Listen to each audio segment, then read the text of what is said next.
Você vai na quadra.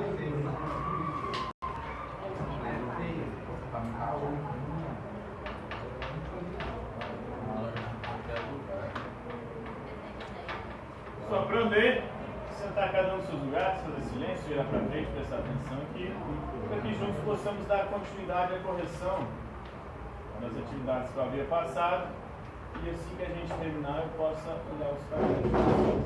Qual foi a questão que a gente parou? Qual que é a pergunta? Na 13. Que classe social foi beneficiada pelas ideias iluministas? A classe social beneficiada pelos ideais iluministas foi a burguesia. Lembrando que a burguesia, na Idade Média, lá nós tínhamos a pirâmide social. No topo nós tínhamos o clero, no meio nós tínhamos a nobreza, e na base da pirâmide nós tínhamos camponeses, burgueses e artesãos.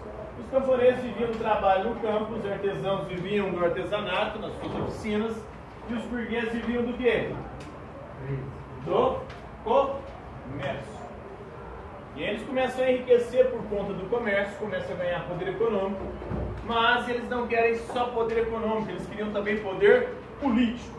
E aí eles se unem aos camponeses e artesãos e vão fazer as chamadas revoluções burguesas, que vão levar a burguesia ao poder.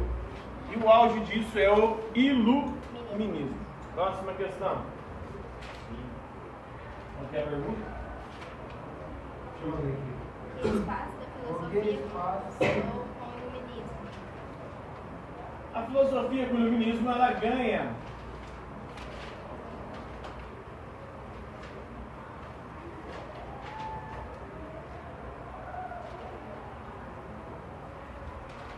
as ruas e salões, ou seja, ela se populariza.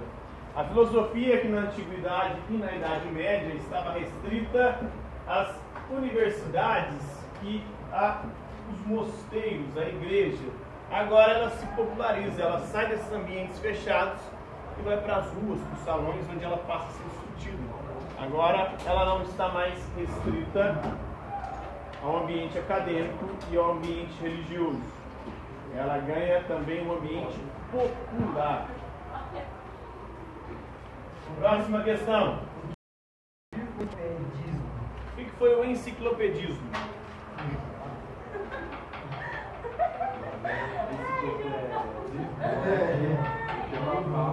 O enciclopedismo foi um movimento cultural do século XVIII.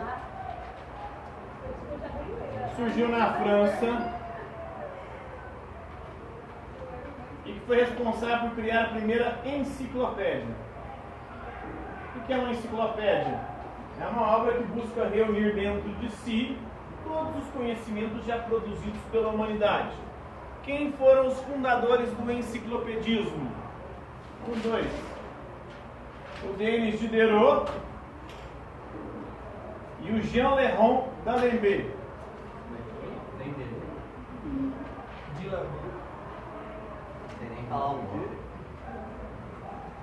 Fundadores Denis Diderot e Jean-Léon d'Alembert. Próxima questão.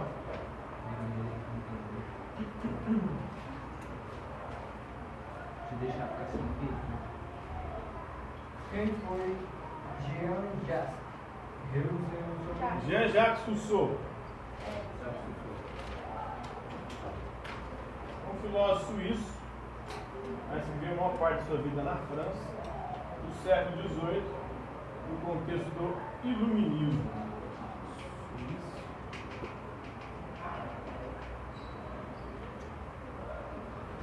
Um filósofo iluminista, apesar de ser um crítico do iluminismo. Vai ser um dos precursores do romantismo ele tem uma confiança na bondade natural do ser humano, ele tem uma visão romântica do homem, do ser humano. Ele vai questionar a razão, vai dizer que a razão e a ciência corromperam a humanidade. Próxima questão. Explica o estado natural ou de natureza segundo Hobbes Vamos começar com o estado natural e o estado de natureza. O que é o estado de natureza para os filósofos iluministas? O estado de natureza é o estado que a gente vivia antes de viver em sociedade. Nós vivemos em sociedade organizada antes de inventarmos o estado.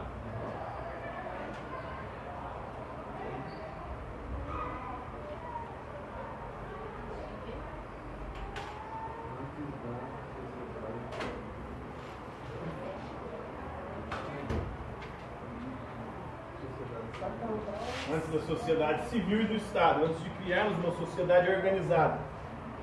Para cada um dos filósofos contratualistas, o estado de natureza era um estado diferente. Por exemplo, para o Hobbes, no estado de natureza, antes da gente viver assim como nós vivemos hoje, lá nos primórdios da humanidade, os seres humanos viviam em guerra de todos contra todos.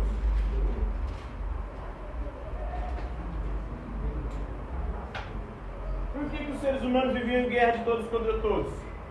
Porque o homem é o lobo do homem. O pior inimigo do ser humano é o próprio ser humano. O homem é mau por natureza. Então, no estado de natureza, a gente vivia se matando, roubando uns aos outros e escravizando uns aos outros. Isso para o Hobbes. Para o Locke, o estado de natureza era diferente. Para Locke, o homem não nasce nem bom, nem mau. O homem se tornará bom ou mal conforme a educação que ele receber. Mas no estado de natureza, antes de a gente viver como nós vivemos hoje, nós vivíamos no estado de insegurança. A qualquer momento alguém podia vir tirar a nossa vida, a nossa liberdade ou os nossos bens.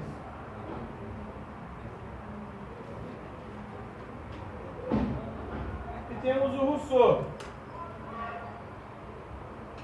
O Rousseau diz que o homem nasce bom, a sociedade o corrompe, a civilização o corrompe.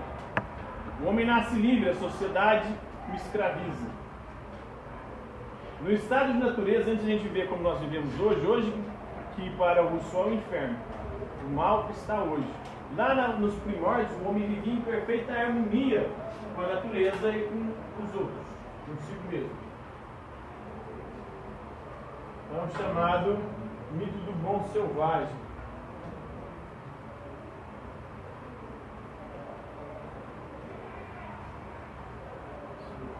Os índios que viviam no estado de natureza, eles viviam em perfeita harmonia com a natureza e uns com os outros. Ali não existia desigualdade, não existia violência, não existia corrupção. Os índios viviam muito bem consigo e com a natureza. Tudo que eles caçavam, pescavam e coletavam, eles dividiam de forma igualitária entre todos. Isso na crença do Rousseau.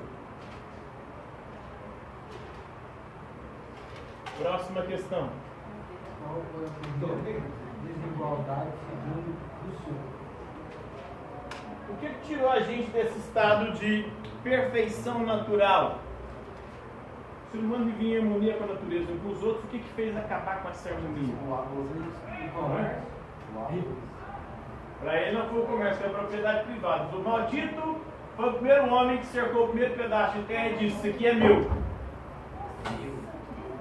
O maldito foi esse primeiro homem, mas mais maldito ainda foram os outros homens que não foram lá e arrancaram as cercas e as estacas e disseram: não, a terra é de todos.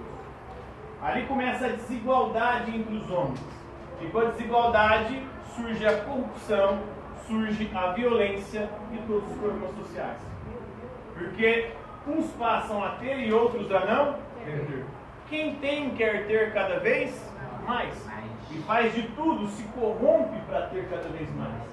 Quem não tem, se corrompe para ter. Então aí nasce a corrupção, os problemas sociais, a desigualdade. Então a primeira desigualdade ela surgiu como? Com a propriedade privada.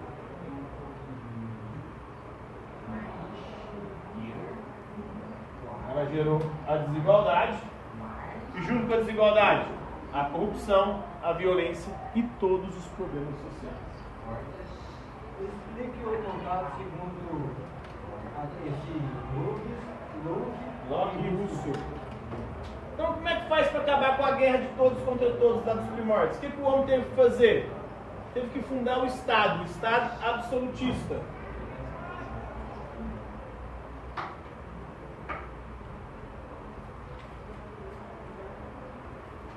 Ou seja, teve que criar um Estado com poderes absolutos. O que significa um Estado com poderes absolutos? O Estado tem o poder sobre a nossa vida, sobre a nossa liberdade e sobre os nossos bens.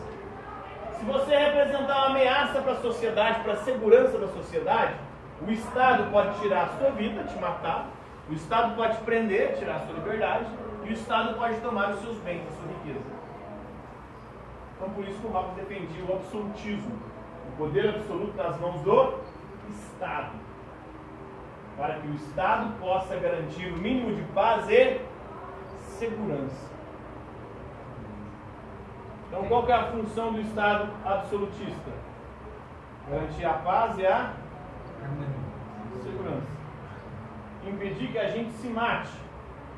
Impedir que nós roubemos uns aos outros. E impedir que a gente escravize uns aos outros. Por isso, ele defende o Estado absolutista. O John Locke já vai defender um outro tipo de Estado. Um Estado liberal.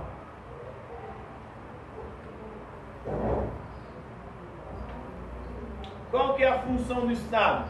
A gente vive em segurança lá. A qualquer momento alguém podia chegar e nos matar, nos roubar ou nos escravizar. Então a função do Estado agora é garantir os nossos direitos.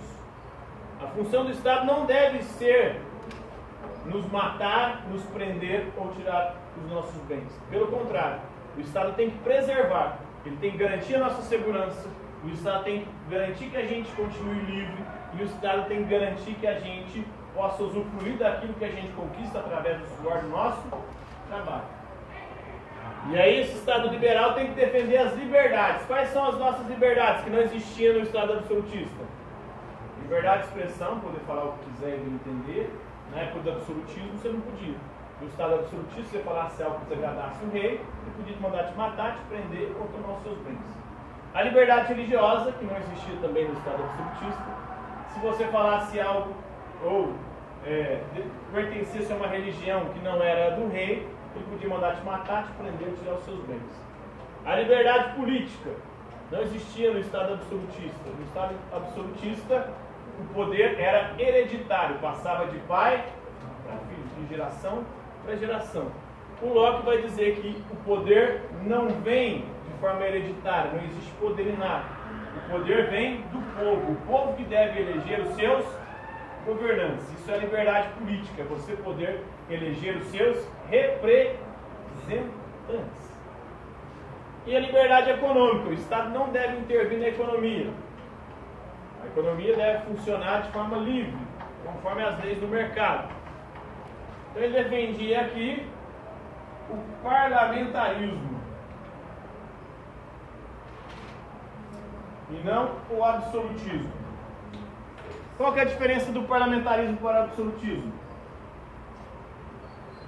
No absolutismo, o poder passa de pai para filho. No parlamentarismo, quem elege o parlamento? O povo. O povo que vota e elege o parlamento, que é o poder legislativo. O parlamento faz as leis. E o parlamento também escolhe e elege o poder executivo e o poder judiciário. Então, era essa a teoria de John Locke. Já o Rousseau, ele dizia o seguinte: não tem mais como acabar com a propriedade privada.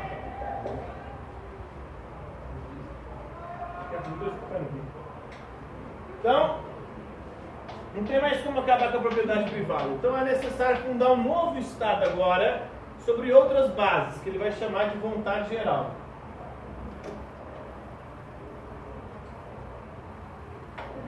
O que é a vontade geral? São os interesses que nós temos em comum.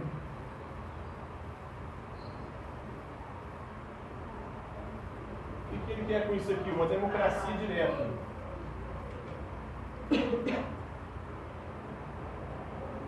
Aqui ele vai contra o Locke. No parlamentarismo nós temos uma democracia representativa, onde o povo elege os seus representantes. Os políticos representam o povo. Segundo o Rousseau, o único representante do seu interesse é você mesmo. Ninguém pode representar os seus interesses. Quando você elege alguém para representar os seus interesses, a pessoa que você elegeu não vai defender o seu interesse, mas vai defender o interesse dela. Às vezes pode fingir para defender o seu direito. Vai sempre fingir. Mas na verdade a pessoa está sempre defendendo o interesse dela. O Bolsonaro mais recente aí, né? O Lula fez isso, agora o mais recente é o Bolsonaro. Diz que chega lá para defender os interesses do povo brasileiro. Ele está defendendo os interesses dele e da família dele. Então você elege as pessoas achando que vai ou elas irão defender os seus interesses, elas chegam lá e não vão defender o interesse delas. Então por isso que ninguém pode ser representante de ninguém. E a democracia tem que ser direta. Tudo que é de interesse do povo tem que ser decidido por quem? Pelo povo. E não por representantes. Porque é o interesse do povo que está em jogo. É a vontade geral que tem que ser expressa. Então não podemos jogar isso nas mãos de outras pessoas. Tudo que é de interesse público tem que ser decidido pelo povo. E o povo todo reunido. Então, não existe esse negócio de representatividade para o Rousseau. A representatividade não funciona. É o povo quem deve governar de acordo com os interesses que nós temos em comum, um consenso. Se não tem consenso, se não tem interesse em comum, não pode ter lei, não pode ter governo. Tudo aquilo que não dá para chegar num consenso não pode ser decidido politicamente, segundo Rousseau. Por exemplo, a questão do aborto. Tem alguns que são a favor e alguns que são contra o aborto na nossa sociedade do Brasil. Então não tem um interesse comum, é algo divergente. Então não pode ter lei sobre o aborto. Por quê? Porque não tem consenso. Tudo que não tem consenso não pode ter lei legislando. Só pode ter lei se houver consenso, segundo o Rousseau. Próxima questão. Quem foi Montesquieu e o que ele definiu? Quem foi Montesquieu? Charles de Secondat, o barão de Montesquieu, foi um filósofo francês que viveu no século XVIII, na época do Iluminismo, e que defendeu a divisão dos três poderes. Ele era contra o absolutismo, o poder absoluto concentrado nas mãos dos reis. Ele vai defender a divisão dos três poderes. E quais devem ser os três poderes? Executivo,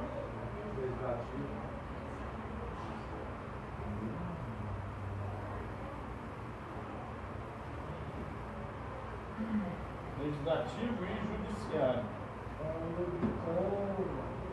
O executivo executa as leis, o legislativo faz as leis e o judiciário julga conforme as leis.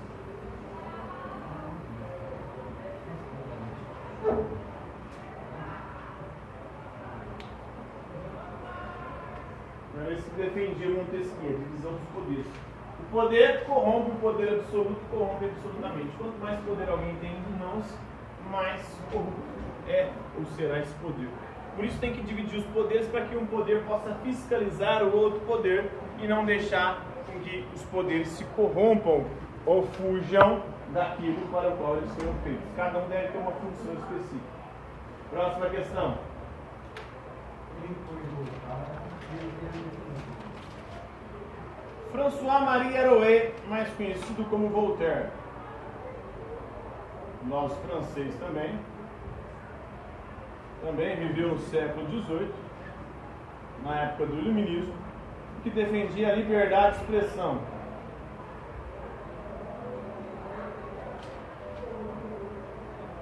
Atribui-se a ele uma frase que não foi ele que disse, mas que resume o pensamento dele, que é a seguinte: eu posso não concordar com nada daquilo que você diz, mas defendo até a morte o seu direito de dizer. Isso é a liberdade de expressão. E a tolerância. Ele defendia também a tolerância. Então, eu tenho que, mesmo não concordando com você, tolerar o seu jeito de pensar. Eu não posso querer obrigar você a pensar igual a mim.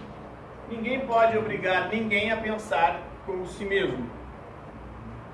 Próxima questão. Quem foi Adam Smith, no que defendia? filósofo irlandês do século XVIII também, que vai defender o liberalismo econômico.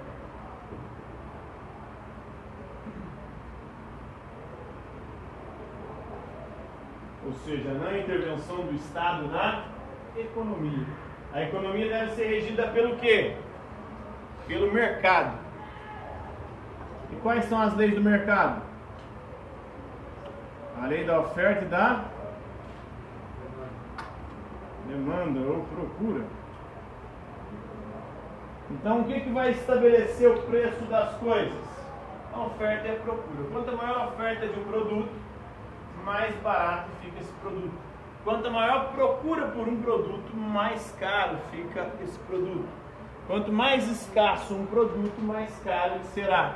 Quanto mais abundante, mais barato ele será. E ele vai dizer que o que faz uma nação rica não é as riquezas naturais, mas o trabalho. O trabalho é a fonte da riqueza das nações. O trabalho que torna ou transforma os recursos naturais em riqueza. Então, essa é a ideia do liberalismo econômico do Adam Smith. O Estado não deve intervir na economia. A economia deve funcionar segundo as leis do mercado. A lei do mercado é a lei da oferta e da procura. E o que faz de uma nação rica é o trabalho. É o trabalho que transforma o recurso natural, os recursos da natureza, e agrega valor a ele, aos recursos naturais, transformando as coisas em benefício do ser humano, do homem. Acabou? Então, é isso aí, galera.